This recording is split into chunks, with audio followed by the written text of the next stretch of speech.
आप सुन रहे हैं कुलबेली अपने होस्ट ज्ञानेश के साथ। आज मैं लेके आया हूँ गोनू झां का एक मजेदार किस्सा।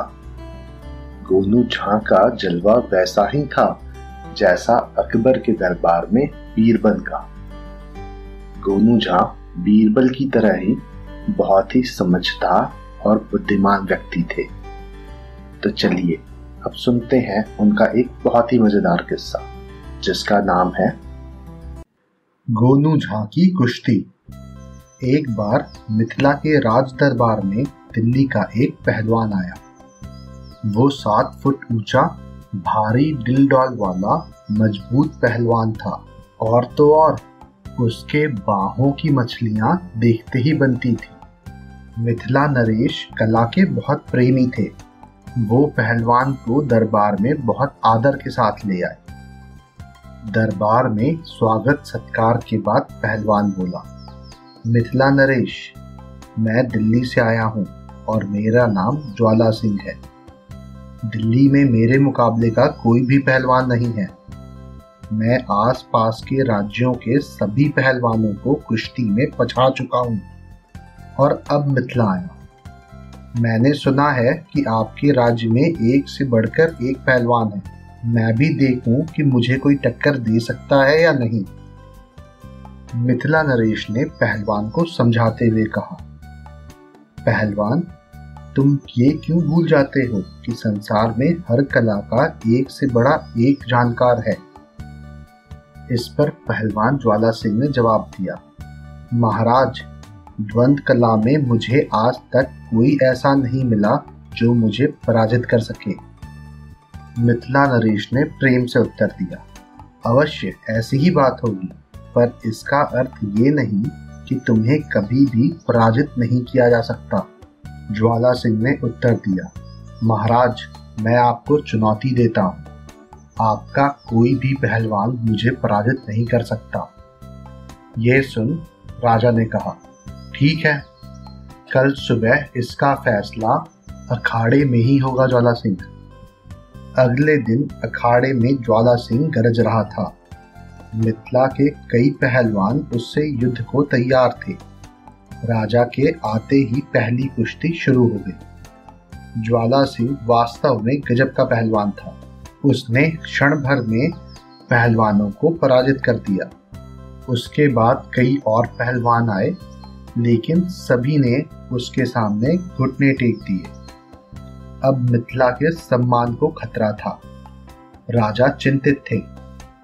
उस दिन ज्वाला सिंह को राजा की आज्ञा से शाही मेहमान बनाकर भांति भांति का भोजन कराया गया। दूसरे दिन तो और भी गजब हुआ। मिथिला का कोई भी पहलवान ज्वाला सिंह से भिड़ने को तैयार नहीं था। अब महाराज समझ गए कि मिथिला का सम्मान कोई नहीं बचा सकेगा। उनके चेहरे पर उदासी छा गई और वो सब दरबारियों की तरफ देखने लगे। क्या मिथिला में कोई ऐसा पहलवान नहीं है जो ज्वाला सिंह के घमंड को चूर चूर कर सके? क्या हमने अपने पहलवानों को व्यर्थ ही घी दूध खिलाया है? इस तरह तो मिथिला का सम्मान नहीं बचेगा। दरबार में गोनू झां भी थे। उन्हें महाराज की उदासी देखकर अच्छा नहीं लगा। उन्होंने कुछ सोचते हुए कहा, महाराज, मैं ज्वाला सिंह से युद्ध करूंगा। यद्यपि ये मेरा क्षेत्र नहीं है, लेकिन बचपन में मैं जब भी कुश्ती लड़ता था तो मेरे ऊपर कोई जिन सवार हो जाता था। मेरा प्रतिद्वंदी अपने हाथ पैर तोड़वाकर घर जाता था। तब घर वालों ने मुझे कुश्ती लड़ने से रोक दिया। फिर कुछ दिनों बाद एक ज्योतिषी ने मुझे बताया कि मेरे हाथों में मान हत्या की रेखा है, जो कभी लड़ते भिड़ते मेरे हाथों होगी। इसलिए मैं पहलवानी नहीं करता। पर आज बात मिथिला के सम्मान की है तो मैं अवश्य लड़ूंगा। ज्वाला सिंह भौचक्का सा उस कमजोर से आदमी को देख रहा था जो इतनी गरज के साथ चुनौती स्वीकार कर रहा था। महाराज समझ गए कि गोनू झां बुद्धि का प्रयोग करके उस पहलवान का गर्व चूर कर देंगे। हाँ भाई ज्वाला सिंह, गोनू झां बोले, तुम कुश्ती के तो विद्वान हो और सैकड़ों कुश्तियां जीती होंगी। कुश्ती की सरगम तो जानते होगे। सरगम? ज्वाला सिंह अचकचाया। अरे सरगम नहीं जानते कुश्ती की, कैसे पहलवान हो? जानता हूं ना, सब जानता हूं, ज्वाला सिंह को कहना पड़ा। भरे दरबार में वो कैसे कह देता कि पहलवान होकर भी वो कुश्ती की सरगम नहीं जानता। होती होगी कोई ऐसी सरगम, उसे क्या पता। तो फिर कल हमारी कुश्ती पंचम स्वर, धृत लय और पटक ताल से होगी, साथ ही काल भैरव राग में होगी, गोनू झा बोले। ज्वाला सिंह ने सहमति में सर हिला दिया, लेकिन उसका मन अंदर से डर रहा था। आज तक उसने उस तरीके की कुश्ती नहीं लड़ी थी जो गोनू झा बोल रहे थे, और ना ही वो ये जानता था। ज्वाला सिंह इसी उधेड़-बुन में था। रात्रि का भोजन करने के बाद वो आराम कर रहा था कि दरबारी बोला, कल तो वास्तव में मजा आ जाएगा। असली कुश्ती तो कल ही देखने को मिलेगी। गोनू झा पटक ताल में जरा कच्चे हैं, पर धृत लय में उनका जवाब नहीं।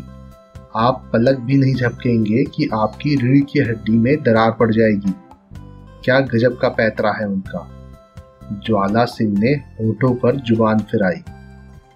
दरबारी ने ज्वाला सिंह से आगे पूछा, आपने कुश्ती कहाँ सीखी? ज्वाला सिंह ने उत्तर दिया, दिल्ली से ही। दरबारी ने आगे कहा, दिल्ली में तो दांव पेच सब सिखाए जाते हैं, पर जब तक लय ताल का पता ना चले तो क्या सीखा। गोनू झा तो राग काल भैरव के उस्ताद हैं, और काल भैरव तो आप जानते ही हैं, बहुत क्रोधी होते हैं। ज्वाला सिंह को कुछ भी नहीं सूझ रहा था। उसने कहा, अब मुझे आराम करने दो, प्रातः जल्दी जागना है। दरबारी हंसता हुआ वहां से चला गया। सुबह अखाड़े में गोनू झा शेर की भांति गरज रहे थे। चारों तरफ भीड़ का कोलाहल था। मिथिला नरेश अपनी गद्दी पर बैठे, पर दिल्ली के पहलवान ज्वाला सिंह का कहीं अता पता नहीं था। सारे मिथिला में खोजने पर भी वो कहीं नहीं मिला। महाराज ने खुश होकर गोनू झा को विजेता घोषित कर दिया और उन्हें ढेरों पुरस्कारों से नवाजा। महाराज ने पूछा, गोनू झा, तुमने आखिर ऐसा क्या किया? गोनू झा ने हंसते हुए कहा, ज्वाला सिंह को सुर लय ताल की उलझन में तो डाल ही दिया था। रात को एक विश्वस्त दरबारी द्वारा उसे इतना डरा दिया गया कि उसने यहाँ से भागने में भलाई समझी। महाराज और प्रसन्न हो गए। मिथिला का सम्मान जो बच गया था। मुझे उम्मीद है आपको ये कहानी पसंद आई होगी। ऐसी और कहानियां सुनने के लिए हमारे चैनल को लाइक और सब्सक्राइब करें। इस कहानी को ज्यादा से ज्यादा शेयर करें। जल्दी मिलते हैं एक और नई कहानी के साथ। तब तक के लिए धन्यवाद।